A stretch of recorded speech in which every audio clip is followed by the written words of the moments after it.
Hey there, and welcome back to another episode of the Boardgame Sherpa. I am your host, the Boardgame Sherpa. It's been a while since my last episode, but sometimes real life gets in the Sherpa's way. But this Boardgame Sherpa is still out here, sherping his little heart out, trying to help people become gamers with the least amount of fear. And in that spirit, this is one of those videos where the Boardgame Sherpa needs to get over his own fear of doing something. This was supposed to be a regular how to play / review episode of BIGFOOT Roll and Smash. But as I was getting it together, I realized that this one needs to go a little bit deeper. I just couldn't be totally unbiased reviewing it, and I almost put it off forever, but realized I needed to do this one for me. In doing this video, every time I started saying positive things about BIGFOOT Roll and Smash, the game, the negative experience I had with the publisher XYZ Games crept in. And when I decided to go mostly negative and trash the game, it just didn't feel right, since I obviously liked the game enough to pre-order it. So, what happened? Stay tuned.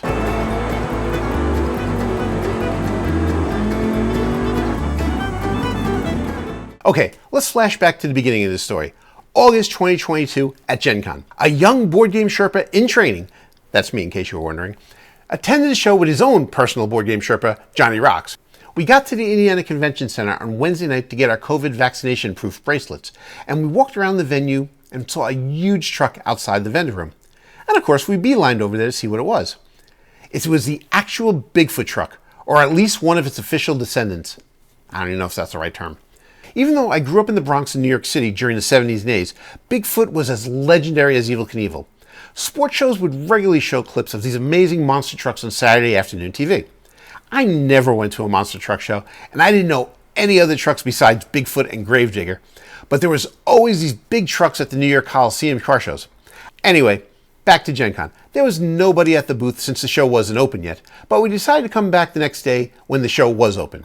After we did all of our opening day walking briskly to get new games, we headed right over to the XYZ Games booth to check out the new game BIGFOOT Roll and Smash.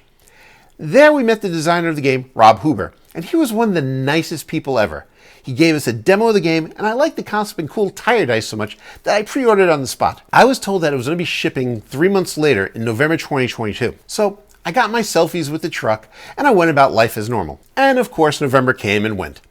And through a post on the Board Game Geek, I found out that the supply chain issues delayed it to early 2023, which was definitely understandable because at the time, supply chain issues were all over the news. Then, March 2023 came, and still no word from XYZ Game Labs. There were some users complaining about this on the Board Game Geek forums, but if there were 4 people over there talking about it, that was a lot. So, I started thinking there just wasn't a lot of interest in the game, which made me think that BIGFOOT Roll and Smash just wasn't going to happen at all. Which sucked, especially since I was still interested in playing the game. Oh well. Then, on July 26th, when I had completely given up that this game was ever going to come out, I got an email from XYZ Game Labs saying it would be shipping in late August. And I was really happy. But then, a few minutes later, I got another email from them saying there would be a limited number of advance copies at GenCon 2023. Well, alright, I can pick it up when I go, right? Not so fast. The email went on to say that people who pre-ordered a year ago would not be able to pick it up at GenCon. But random people who just happened to walk by the booth could just purchase it. My excitement about the game finally coming out dissipated in a second. I sent off a calm, non-angry email to XYZ Game Lab CEO Adam McCrimmon expressing my disappointment that random people could buy Bigfoot a month before loyal people who pre-ordered the game over a year ago could. I got back a quick response saying he was willing to discuss the decision with me, which was promising. So I followed that email up with some reasonable, cheap suggestions to make it up to the folks who pre-ordered. But I never heard back. So I stopped by the table at GenCon 2023 and introduced myself. He told me that folks who pre-ordered would get an exclusive Bigfoot pin as appreciation. Okay, not a huge gesture, but fine. I got my free pin. A day or so later, when I did my complete GenCon 2023 vendor room walkthrough video, I passed by the XYZ Game Labs booth and they still had plenty of copies available. What I caught later when I was editing that video was that these exclusive pins were on sale for $15. So much for them being exclusive. 2 months later, in late October 2023, I saw that a few people on the Board Game Geek were getting their shipping notifications. About a week passed and I still didn't get mine. I'm guessing they might have been pissed about their inclusion on my top 10 bad things of GenCon video, so I emailed them asking about when I'm getting my game. I got a quick email back from the XYZ Game Labs president, Noah Miller, saying that I had to pay $14 shipping before they sent me the game. I seriously considered telling them to just keep the game, but a friend told me that I would need the game to make a video trashing the game. Spite can be one of the greatest motivators on earth, so I sent the money and planned to do a hatchet job on BIGFOOT Roll and Smash. But then the weirdest thing happened. When I finally got the game, I didn't feel like going after him anymore. Maybe my GenCon video calling them out filled my need for revenge. Maybe I felt bad that this game I liked didn't get the attention it deserved. Who knows? Being this is a unique game, and I really did like the designer Rob Ewer, I actually felt the need to do an unbiased review of the game, which is what you are about to watch. What did I think of it? Stay tuned to the end, but first let's see how the game plays. How to play BIGFOOT Roll and Smash. Okay, here's the setup. You choose one of 4 monster trucks, 6 with the mods expansion, and get their associated miniature, player board, and style cards. You put together the track, and it's actually designed really nicely. You put it together easily, you take it apart easily, and it stores nicely. This is a solid board. There are various obstacle tiles with images of lined up cars, flaming tire heaps, buses, helicopters, and planes. In the expansion, there are even cooler obstacles like sandworms from Beetlejuice, ships from the original Battlestar Galactica, light cycles from Tron, the X-Wing from Dagobah, famous cars like the Batmobile, DeLorean, and Ghostbuster cars, and a few other tiles I haven't figured out yet. Each obstacle has a type on this tile, up. These ones, you have to place a ramp for 1 plan point and jump over the obstacle.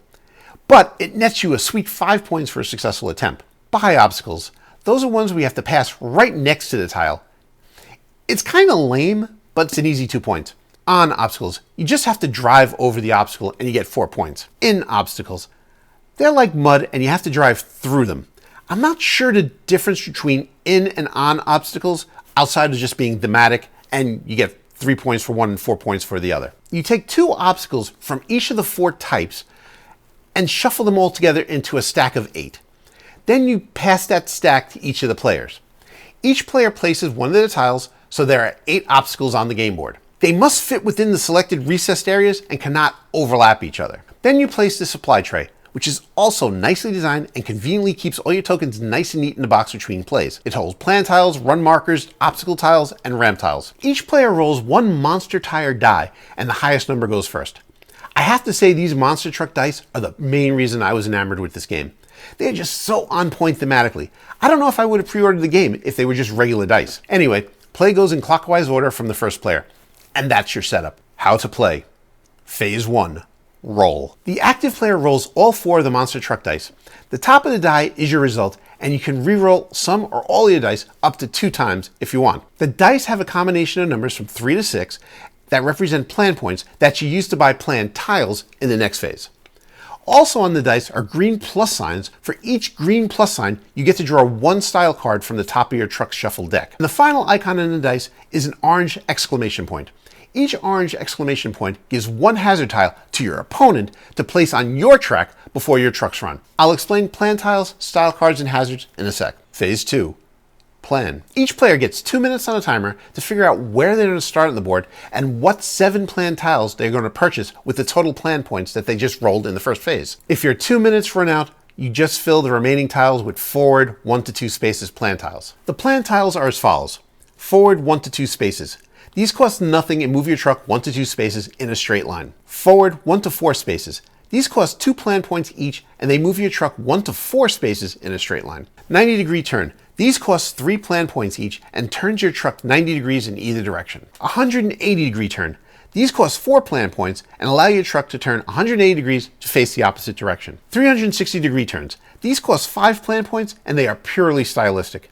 You show off and spin all the way around and face the same direction you started with, but you get 3 victory points for every time you do one 360. Basic in planning, you look at the track and try to figure out the best path to take through the obstacles that will make you the most victory points. Then you buy the plan tiles that will make that path happen with the plan points that you got after rolling the dice. This can take a long time to figure out, which is why you need a time limit of 2 minutes. You can add another minute here and there, but if you start going overboard, you'll be at it for an hour. In addition, you can use your style cards, which you got during your roll, to either increase the number of moves you can do outside of your planning tiles, or you get extra points for hitting certain obstacles successfully.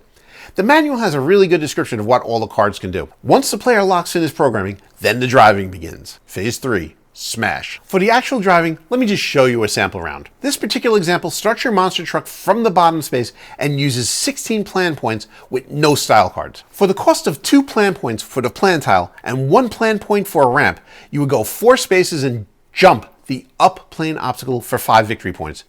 But you're also passing the by sandworm obstacle for an extra 2 points. Then for another 2 plan points, you would go 3 spaces and get 3 more victory points for rolling through the in mud obstacle. Then 3 more plan points to make a 90 degrees turn to the right. Then, using 2 more plan points for the tile and 1 plan point for the ramp, you would jump 3 spaces over the tractor for 5 victory points. Then, using the free forward 1 to 2 spaces tile, you would clear the school bus for 4 more victory points. Then 3 plan points get you a 90 degree to turn right, and then the final 2 plan points to drive on top of the cars for another 4 points and drive by the Tron cycles for another 2 points. As you pass or fail each obstacle, another player will put down green thumbs ups or red X tokens to make scoring easier after your run. There's a nice erasable scoreboard where you can easily track your score. In the case above, you would have spent 16 plan points, successfully hit 6 of the obstacles, and gained 25 victory points, which would have been your first run score. And then the next player goes.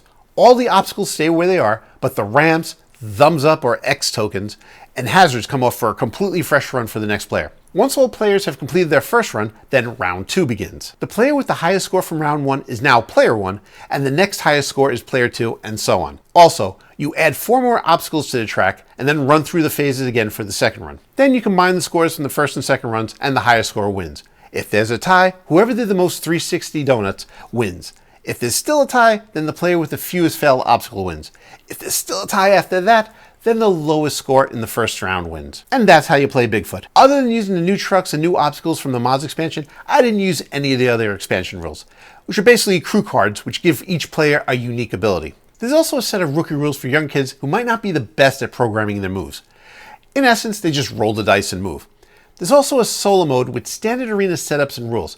I'll let you guys go through that on your own. So finally, what do I think about the game? Review. As you saw from my intro, being unbiased and making this how-to/review video is killing me. But here's my unbiased as possible review of Bigfoot Roll and Smash. The pros, the concept. Driving monster trucks over things is such a nostalgic joy that brings me right back to when I was a kid. I find myself making the noises while barreling over cars and other obstacles. The components. They were amazing. The monster truck dice and minis were pretty impressive, as well as the arena itself and the supply tray. The obstacle tiles, especially the ones on the expansion set. They were really clever and made the game fun. And the scoring system. Once you figure it out, it really made it easy to keep track of the scores. I mean, it doesn't look like it's easy, but it is. And on the back, you have your high scores of everything. So it's like a video game almost. It's really cool. And now the cons. This manual has some issues. The component counts were wrong. There are wrong pieces in the solo player setup. Didn't really explain how to do things. When I asked a bunch of questions on the Board Game Geek forum, I was met with silence. I know there weren't a lot of people on the group, but that silence told me everything I needed to know about why this game took so long to get made. As for the game, repetition was a problem. Everyone's run could have been the exact same except for the number of hazards and the number of play points allowed. If one player had a great run, all the other players could just recreate it easily up to their allocated plan points. So basically, winning was based on the roll of the dice. I don't know how often I'll be playing this in the future, but I think I'll make a house rule that everyone's run has to have different obstacles, either different types of obstacles or different placements. Another problem was that the initial starting point for the run was too user-controlled. Having a randomized start point, or even making the run to start point as the end point from the previous run, would make the game much more interesting and less predictable. One of the problems for me is that there wasn't a Gravedigger monster truck included in this game. I'm sure it was a licensing issue, but Gravedigger vs. Bigfoot is the huge monster truck rivalry of all time, and without it being included, it just doesn't feel complete. Maybe I'll 3D print a small Gravedigger truck and make up style cards for it. And the biggest con for me, and I know you're sick of it, but I have to mention it here, is that XYZ Games did not appreciate the loyal people who pre-ordered the game. I think there is potential for a really great game here, but it's just not there yet. I will say that making your own house rules can make this game so much better. I would give it a 6 out of 10 the way it is set up now. But if someone can update the rules and the way to play and put a Gravedigger truck in there, it could easily become an 8 or 9. If you enjoyed this video, you might like some of my other videos, so please go check them out. And while you're at it, please subscribe to my Boardgame Sherpa channel and put a big thumbs up on this video. If you agree or disagree, tell me so in the comments. I'd love to hear what you guys think. Are there more Bigfoot Roll and Smash users out there? Please check in. I'd love to see if I'm not alone in my good and bad feelings about Bigfoot Roll and Smash and XYZ Game Labs. See you next episode.